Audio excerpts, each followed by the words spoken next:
Hai, Assalamualaikum warahmatullahi wabarakatuh. Saya Widya Yuni Pratiwi dari PSIK 1A kelas transfer. Di sini saya akan memaparkan hasil rangkuman saya mengenai materi dari parasitologi. Oke, kalau begitu saya langsung mulai saja. Tertutup ya dia. Oke, saya mulai ya. Dimulai dari pengertian parasitologi. Parasitologi adalah ilmu yang mempelajari organisme yang hidup di organisme lain guna mengambil makanan. Dia mengambil makanannya baik sebagian maupun seluruhnya dari organisme tersebut. Lalu selanjutnya adalah pembagian dari si parasit. Terbagi menjadi 3. Yang pertama ada fitoparasit, yaitu parasit tumbuhan. Biasanya terdapat di jamur dan bakteri. Lalu yang kedua ada zooparasit, dia parasit yang terdapat pada hewan dan itu terbagi menjadi 2, ada protozoa dan metazoa. Kalau protozoa itu contohnya Entamoeba histolytica, lalu ada Trichomonas vaginalis dan Plasmodium sp. Lalu yang kedua ada metazoa, contohnya Heminthes dan Arthropoda. Pembagian parasit yang terakhir adalah Spirocheta dan virus. Oke, selanjutnya, menurut sifat hidupnya, parasit ini dikelompokkan menjadi pertama ada ektoparasit. Ektoparasit ini parasitnya hidup di permukaan hopes. Contohnya itu Pediculus capitis.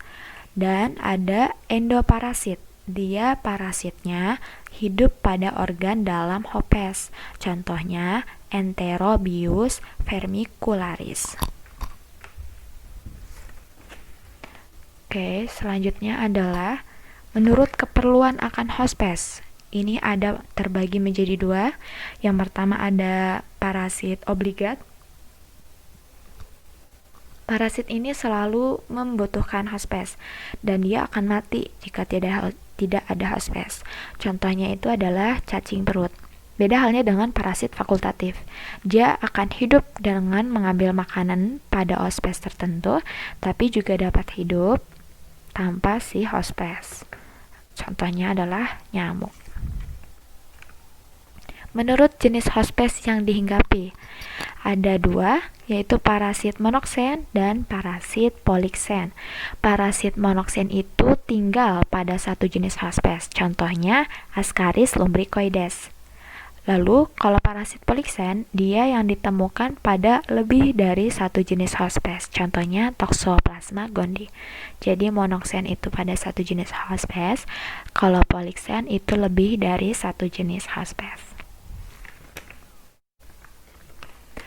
Oke, selanjutnya adalah menurut lamanya hidup pada hospes, yaitu ada parasit permanen dan parasit temporer. Kalau parasit permanen, dia parasit yang menetap pada hospes tertentu, contohnya Ascaris lumbricoides. Kalau parasit temporer, dia yang parasitnya sewaktu-waktu menghinggapi hospesnya, contohnya sengkenit nyamuk. Sengkenit dan nyamuk. Helmintologi. Helmintologi itu ilmu yang mempelajari parasit berupa cacing. Nah, seperti di nemat Helminthes, kelasnya nematoda itu biasa terdapat pada usus dan jaringan. Lalu ada Platia Helminthes, itu biasa terdapat pada paru-paru, usus, darah, dan hati. Lalu selanjutnya adalah nematoda usus atau cacing parasit yang terdapat di usus. Cara infeksinya dia secara langsung seperti Oxyuris vermicularis dan Trichuris trichiura. Modifikasi tipenya langsung itu Ascaris lumbricoides. Penetrasi kulit Ancylostoma duodenal dan Necator americanus, bukan americano. Itu minuman. Lalu selanjutnya ada nematoda jaringan, yaitu cacing parasit yang terdapat di jaringan. Nama penyakitnya adalah elephantiasis. Dan stadium infektifnya itu mikrofilaria. Vektornya berupa nyamuk.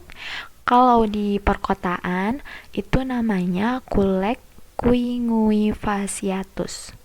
Kalau di pedesaan itu Anopheles dan Aedes. Mengalami dua periodisitas, yang pertama malam atau nocturna dan yang kedua siang atau diurna. Selanjutnya, cacing daun, filumnya Platyhelminthes, subkelasnya Digenia. Umumnya dia bersifat hermaprodit kecuali Schistosoma. Trematoda terbesar adalah Phaseolopsis bussi. Selanjutnya ada trematoda. Trematoda itu cacing hisap. Dia bisa terdapat di hati. Contoh di hati itu Clonorchis sinensis, Opistorchis felineus, Opistorchis viverini, Fasciola hepatica.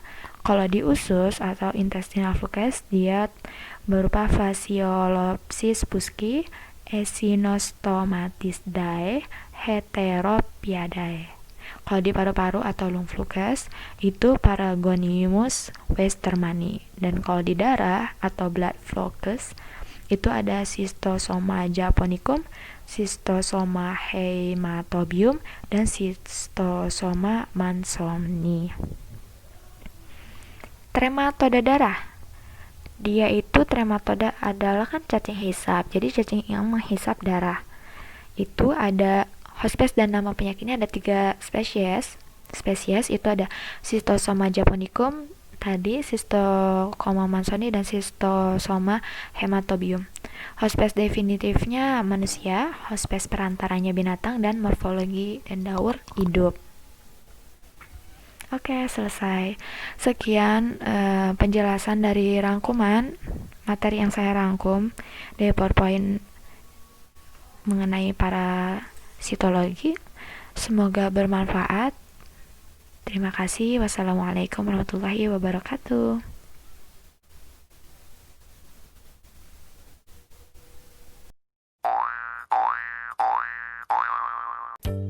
Do you ever get that creepy sensation when you are alone that you are, well, not alone? Then you may have a parasite.